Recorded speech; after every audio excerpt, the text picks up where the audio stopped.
C'est hyper intéressant parce que j'ai mes élèves qui ont eu un débat sur la religion à seulement 4 ans. Les élèves, moi il y a une section que j'ai dans ma classe, ont ouvert un débat sur la religion sans que je sois forcément dans la discussion. C'est-à-dire que quelqu'un a dit une phrase et en fait les autres ont surenchéri, ils ont échangé, ils ont donné leur avis, ils ont donné leur opinion et c'était hyper intéressant et enrichissant de se dire que entre eux, entre ceux qui y croient et ceux qui n'ont pas forcément de religion, ils ont pu échanger. Certains ont découvert la religion, d'autres ont pu expliquer leur point de vue de la religion, etc. C'est vraiment hyper intéressant parce qu'en fait, à 4 ans, ils débordent de cette énergie, de cette envie de découvrir, de s'enrichir. J'ai beaucoup aimé ce moment-là parce que ça les a questionnés. Il y en a un qui a dit à un moment, Jésus, il est méchant. Il y en a une qui lui a dit, comment est-ce que tu sais? En fait, ça a ouvert le débat, ça a permis aux enfants de dire, tu peux pas dire ça, c'est pas parce que c'est pas ce en quoi tu crois que c'est forcément vrai. À côté de ça, il y en a une qui m'a dit, c'est comme le Père Noël en fait. Le Père Noël, c'est soit on y croit, soit on n'y croit pas. Ce qui est un très bon exemple finalement parce que c'est quelque chose en quoi des gens peuvent croire, même si,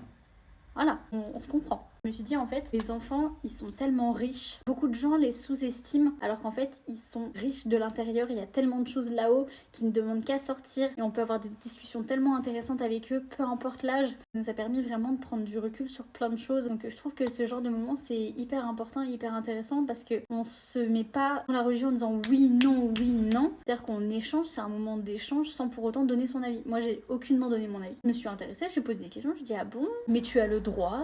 C'est ce en quoi tu crois, tu as le droit. C'est ton droit de croire en quelque chose, tout comme quelqu'un peut croire en autre chose. Et je leur ai parlé du bouddhisme, par exemple. Parce que c'est normal, c'est à moi aussi de montrer aux enfants qu'il y a d'autres choses autour d'eux. Il n'y a pas que ce en quoi ils croient. C'est aussi ça, en fait, l'éducation au sein de l'école. Je sais pas si vous avez déjà eu ce genre de discussion avec les enfants dans vos classes ou avec vos enfants, peut-être. Je vous laisse me dire ça en commentaire. Hâte d'avoir vos retours.